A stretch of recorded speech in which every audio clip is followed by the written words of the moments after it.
So we come to the conclusion now of the Michelson Morley experiment. We need to take the analysis we've been doing with our airplane example and apply to the actual experiment that Michelson and Morley did in the later 1880s. And so here's the setup they used. They were using light, of course. So they had a light beam coming in. So in this case, the light beam is taking the place of our airplane previously. And we've got the ether wind. We're just imagining it's coming down here. This whole apparatus actually is they put it on a big sandstone slab. And so we're looking down at the top of the apparatus, as it were. And so they're assuming there's an ether wind coming from this direction here. This light beam comes in, and there's a half-silvered mirror here. And what a half-silvered mirror does means that some of the light, if it hits it, will bounce off that way, and some of it will actually travel through the mirror. And so the light that bounces off goes up to this mirror, bounces off that, comes back down to the half-silvered mirror, and then some of that will actually bounce back the other way, but some of it will go through to the detector down here. So that's path A, off the half-silvered mirror, up to this full mirror, back down again through the half-silvered mirror and to the detector. And then path B, which is going crossways in comparison to the ether wind that's assumed to be there, goes through the half-silvered mirror, bounces off this full mirror, back to the half-silvered mirror. Some of it does go through, just straight through, but some of it will bounce off the half-silvered mirror and end up at the detector. So essentially what we're doing here is we're taking a light beam, we're splitting it into two. One half of the beam takes path A and then back to the detector, and the other half of the beam takes path B to the detector. And in this orientation, path A has the headwind and then tailwind, and path B has the crosswind. And other than that, the analysis is exactly the same in terms of how we did that with our airplane example with the tailwind, headwind, and then the crosswind. So the path A time, which is the tailwind, headwind, tailwind example, remember it was 2D over v sub plane, but here the light is taking the place of the plane. So we have c, the speed of light, times 1 over 1 minus vw squared, the velocity of the ether wind, and we'll figure out what that might be in a second, divided by c squared again. And then the path b time, which is the crosswind time, 2d over c, 1 over the square root of 1 minus vw squared over c squared, where d here is the distance to the mirrors, from the half-silver mirror to that mirror, and that one as well. What would be the velocity of the ether wind? Well, it turns out that if we're assuming that we're doing this and the Earth is rotating around the sun, obviously there's an effect of really the rotation, 24-hour rotation of the Earth, and then the revolution of the Earth around the sun. The major effect of that is actually the Earth going around the sun because it's much faster. At the surface of the Earth, we're traveling, well, the number I know is about 1,000 miles an hour as the Earth rotates.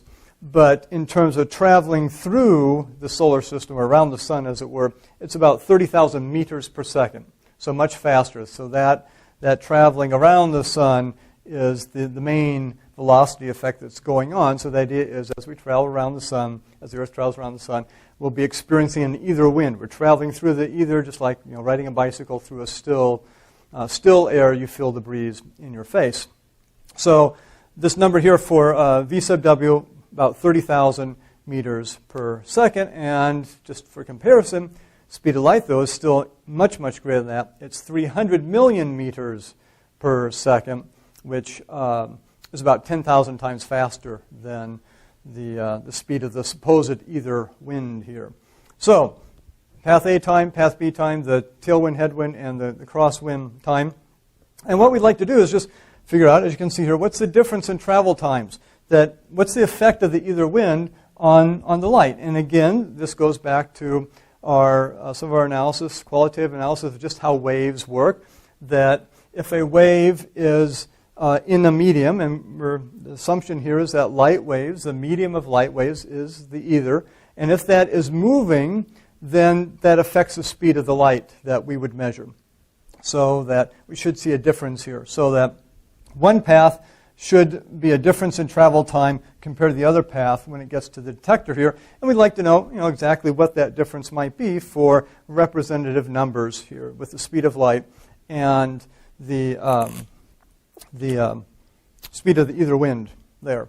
Now, we could just plug in some numbers here and you get an answer, but we'd like to get it in a little nicer form than that, and we'll use something we mentioned in the first video clip on the Michelson Morley effect here. So let's just see if we can simplify it slightly. So we'll say, and it's also a good example of what physicists often do in situations like this. So we'll say we still have 2d over c here, and what I did here, of course, is just this minus this. They have the 2d over c factor in each case, so I pull that out. You have just that, then minus that. Doesn't really matter which way you subtract them. 2d over c. I just want to rewrite this in here for a second, just slightly different notation that we talked about before in terms of the exponential notation. This 1 over something is that something to the minus 1 power. So let's write that. So this becomes 1 minus VW squared over c squared to the minus 1 power. So we haven't really done any math there, just changed our notation.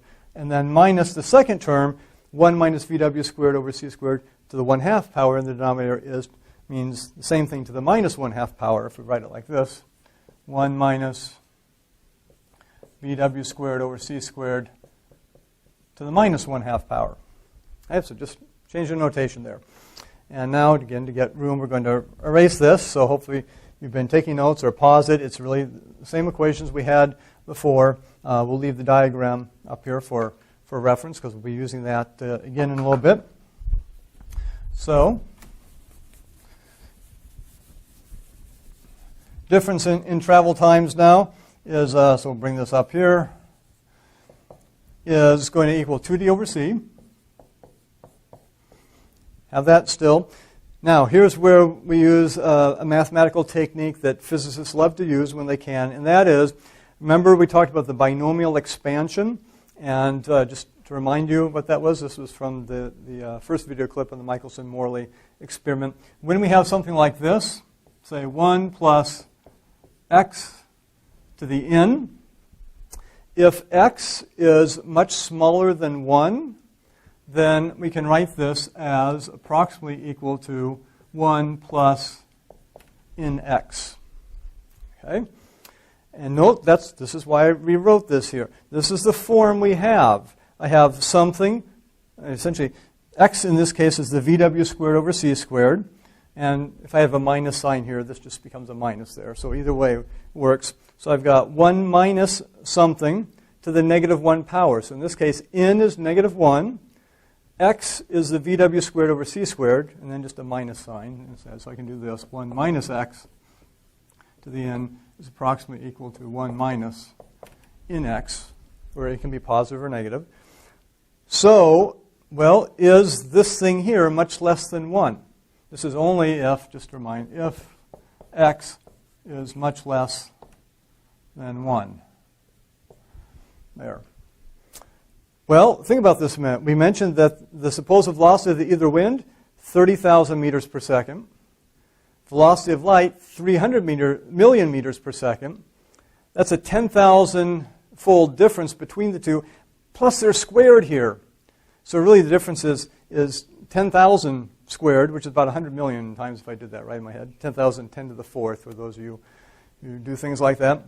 Square it, you get 10 to the 8th, which is about 100 million times. So this is a very small number when you do the VW squared over c squared. And therefore, yes, we can use the binomial expansion as an approximation. It works in this case. So what do I have here? For this one, again, using binomial expansion, I've got, we'll write it out here, so I've got 1 minus, okay, then what's n? N is negative 1 here. So it's negative 1 times VW squared over c squared. Okay, so that is this part here, just applying the binomial expansion there, the first couple terms of it actually, the first two terms. Okay, and I have to erase that to get a little room here. And then we're going to apply it to this term as well. So I took this term, that's what this is, and then I've got a minus here. So just to be clear, we'll get a lot of parentheses going on here. Minus then 1 minus negative 1/2, because that's the n value, the exponent value, times VW squared over c squared. We've got one more parenthesis there to fill everything out. Okay? Now it looks a little messy, but look, it gets very simple very quickly. We still have the 2d over c on the outside, so that's fine. Now I've got 1 minus a negative 1 times that. That's just 1 plus that. So this becomes 1 plus VW squared over c squared. Over here I've got minus, and we'll do it step by step here, 1 plus 1/2. Because minus times minus, positive, 1/2. VW squared over c squared. And we're almost there. Equals 2d over c. So what have I got here? I've got 1 plus VW squared over c squared minus 1 minus 1/2 VW c squared, right? If I've got minus something in parentheses, it just becomes something like this. So this then becomes minus 1 minus that. See a little writing there. And now I've got a 1 minus 1, 0, and I've got a VW squared over c squared minus 1/2 VW squared over c squared. So this just becomes 2d over c. The 1's disappear. I'm left with 1/2 VW squared over c squared. The 2's cancel here. And finally, I'm left with d over c times VW squared over c squared.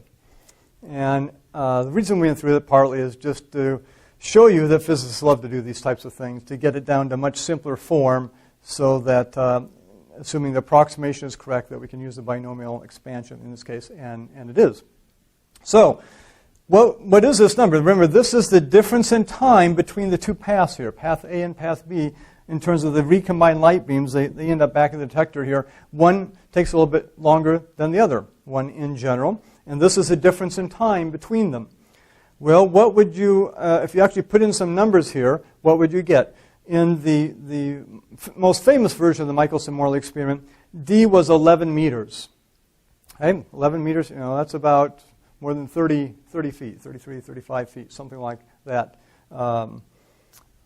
Just to give you an idea, if you think in terms of feet rather than meters, but 11 meters, so that's pretty big. And you might ask, did they really have a table that big? In actual fact, in the experiment, they had a big sandstone slab that was set on oil, so they have a very nice solid foundation, free of vibration, things like that. There's sort of an oil bath it sat in. And they actually had some other mirrors here, so they bounced the beam back and forth a few times in each way so that they could get a longer path length without having to have a huge table. So D's 11 meters. C, speed of light, 300 million meters per second. We mentioned VW, 30,000 meters per second. Again, speed of light, same thing as before. You work all this out, and you get an answer that is approximately equal to, say, well, we won't use 4. We'll use, it's actually closer to 3.67 times 10 to the minus 16, I think it is. Got my numbers right there. Minus 16, yeah, that looks right. Seconds. Yeah. 3.67 times 10 to the minus 16 seconds. That clearly is a very short time interval. And there was no way Michelson and Morley could measure a time difference of the two light beams arriving at the detector that precisely. And you might ask, for those of you who are really thinking through this, you might say, well, also, what about the assumption that we're using D here, 11 meters? How do we know it's exactly the same in each path? And the actual answer is we don't, but they used an ingenious method. What they did is they would do one measurement, and of course you assume that either wind is coming from a certain direction. You don't quite know, perhaps, but you can figure out in terms of the rotation of the Earth at any given time, where they are, what time of day it is, and so on and so forth, and the direction of the Earth around the sun. So you can get a pretty good idea where the ether wind should be coming from. So they do one measurement like this, and then they just rotate their whole table, their sandstone table, 90 degrees, this big slab with all the equipment on it, 90 degrees, and then do the measurement again. And it turns out, we won't go through the analysis of that, it turns out if you do that, then this time difference is doubled. So instead of 3.67, we'll just say it's about 7 times 10 to the minus 16 seconds. Again, very small. But that's how you get rid of any dependence on the actual distance there. And so you might say, well, great, so what did they do? If you can't measure something like that. Well, Michelson was a brilliant inventor and experimental physicist, and later won the Nobel Prize for it. And he developed techniques using interference techniques, using interference phenomena of light waves. And that's why, a few video clips ago, we talked about constructive and destructive interference between two waves. And without revisiting all that, here's the basic idea of what happens. The two light beams take their different paths. They recombine back here at the detector. If there's been no path difference at all, no time difference, they both arrive back exactly at the same instant, then you can imagine the light beams coming in here. We'll just use orange. Here come the light beams back into the detector here. And here comes the other one in. And you have a case of constructive interference. So you get a certain pattern of light patches, bright patches where the peaks are, and then dark patches where the troughs are of the wave. So you get a distinctive pattern there. Well, it turns out that the light they were using was sodium light. And for sodium light, let's erase some of our analysis here now. We don't need this. We've got our final answer down here. So here's our final answer for delta T, the time difference there, and 7 times 10 to the minus 16 seconds. Turns out, so they use, as I mentioned, sodium light, which is a very nice, bright source of light that they could get into a beam and send into their apparatus like that. And just give you some numbers here. You don't have to memorize these or anything. But sodium light, turns out, remember we used the symbol lambda for wavelength? Sodium light has a wavelength of 589 nanometers, billionths of a meter. So again, very short distance there. And another equation we mentioned when we were talking about light, we used frequency. We used F for frequency here. So F, the frequency of light, remember, is c over lambda. So given 589 nanometers, billionths of a meter, and the speed of light, we could figure out what frequency that sodium light represents. But also, we know the period, which is the time between the peaks of our waves here, is 1 over the frequency, which is lambda over c. And that's really what we're most interested here in. If you do this calculation, you will find the period for sodium is about 2 times 10 to the minus 15 seconds. Again, still a very small amount, difference between the peaks in this bright sodium light, sort of yellowish light. And so 2 times 10 to the minus 15th seconds. How is that significant for us? Because look at this. We say, the experimental analysis says that the time difference, if there's this ether wind blowing here, there's a cross wind and then a tailwind headwind case, the time difference is 7 times 10 to the minus 16 seconds. Really, really small. But compared to the period, not so small. In other words, if you do this, if you say, okay, I've got my time difference of 7 times 10 to the minus 16th seconds, very small, but in terms of the one period, the time between two peaks, so let's divide it by that, 2 times 10 to the minus 15th seconds, And if you get out calculators or just do the math there, you find this is about 0.37. What does that mean? Well, what it means is that what will happen is, with that time difference, the two paths of the light here, one of them will be shifted by about a third of a period. Okay, so instead of coming in exactly in line with each other again, one of them, this peak will get shifted over by a third. So all these peaks will get shifted over by a third. They will no longer be aligned with each other. You'll get a different interference effect at the detector. Okay? So that if the ether wind is blowing, or really if Earth is moving through the ether, then you should see this interference effect. There should be a change in the so-called fringe pattern, as it is. We talk about the constructive and destructive interference fringes that they'll see.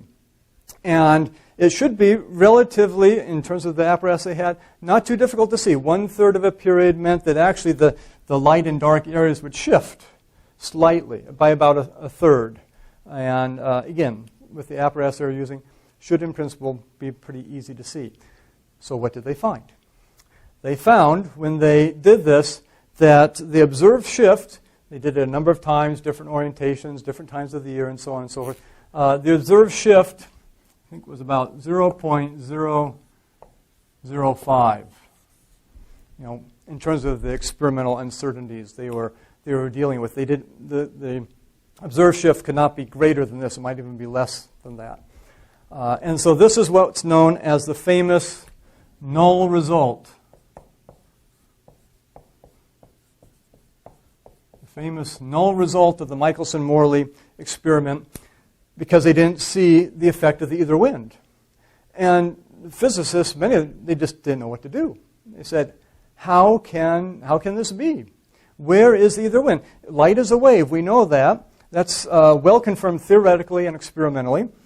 And we know that a wave has to have a medium that it travels through, a disturbance through some medium. We assume it's the ether.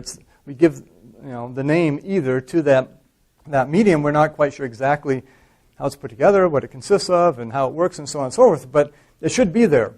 And yet we're not seeing any effect of it. So one possible explanation would be, remember the whole idea here is the Earth is revolving around the sun and moving through the ether that way.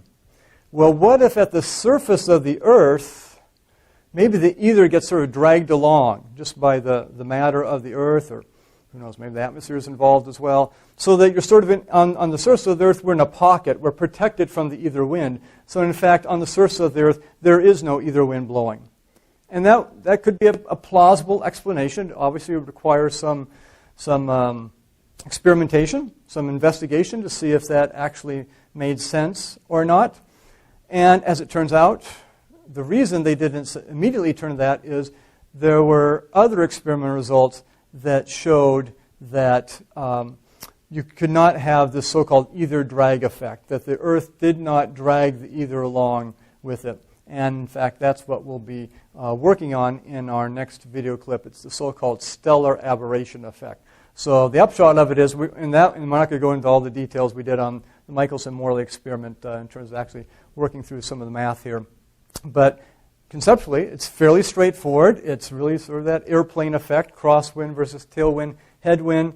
Michelson Morley had to use, as I said, some sort of path-breaking experimental techniques to actually measure something that's in principle this small, a time difference that small, but by measuring using the interference effects involved, they actually could in principle see the result, and yet they saw essentially nothing.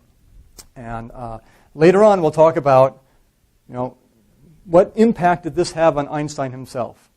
Did he use this as a starting point for his theory of special relativity? Or maybe some other things were equally as important, or maybe even more important to his thinking. But before we get there, next video clip, we'll talk about the stellar aberration effect, just the idea behind it. So again, it sets up a huge conundrum, a huge puzzle for physicists.